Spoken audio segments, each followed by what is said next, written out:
ஹன்விகா எந்திரிச்சிட்டாங்க. ஹன்விகா good morning. Happy Pongal. தங்கம் இன்னைக்கு Pongal, happy Pongal சொல்லுங்க. ஹன்விகா எந்திரி, திருப்பி படுத்துட்டு அப்புறம் நெளிய பாருங்க, எந்திரிக்க முடியல உங்க மேடமால. என்னது இதுவா? இது உங்க அம்மா கோலம் போடுறதுக்கா இல்லை வரைஞ்சி பார்த்துருக்காங்க பாரு. ஆக்சுவலாக எங்களுக்கு இந்த வருஷம் பொங்கல் கிடையாது. அப்பா வந்து தவறிட்டாங்கங்கிறனால நாங்கள் பொங்கல்லாம் செலிப்ரேட் பண்ணல, தீபாவளியும் பண்ணல. ஆனால் ஹன்விகாவுக்கு மட்டும் பார்த்திங்கன்னா ஒரு ஸ்வீட்டு செய்யலான்னு சொல்லி உடைச்ச கோதுமையில் ஏதோ பொங்கல் மட்டும் செஞ்சுருந்தாங்க. ஸோ இது மட்டும் தான் செஞ்சுட்டு சாமி கும்பிட்டோம். இன்னைக்கு நான் வெளியே போறப்ப எந்த வினையும் எந்த வில்லங்கமும் என் எதுக்க வராம நீதான் என் கூடயே இருந்து காப்பாற்றும். இது என் உத்தரவு. மீறினா கடுப்பாயிருவேன். ஹன்விகா இன்னைக்கு பொங்கல் ட்ரெஸ் போட்டாச்சு. நல்லா இருக்கா ஹன்விகா? பிடிச்சிருக்கா?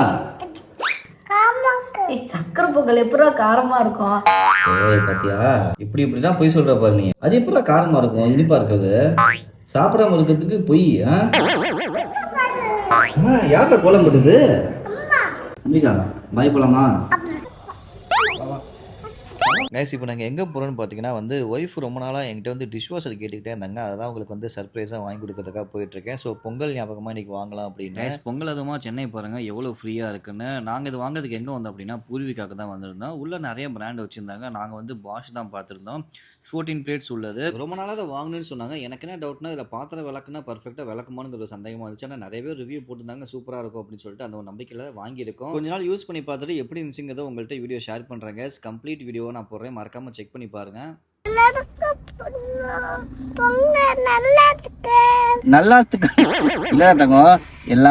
பொங்கல் நல்வாழ்த்துக்கள். நல்வாழ்த்துக்கள். ரொம்ப கோவப்படுற நீ. போற பார்த்தீங்களா, கோவத்துல போதான் கோச்சுக்கிட்டு. சாவி என்கிட்ட இருக்கு, எப்படி போவ? கதவு திறக்காம தர முடியாது. போ ஹன்விகா, கோலத்தை மிதிக்காம வா, அப்புறமா அடிச்சிடுவாங்க. போ போய் படுக்கலாம், வா, தூங்கலாம். வை, தூங்க வேணாமா?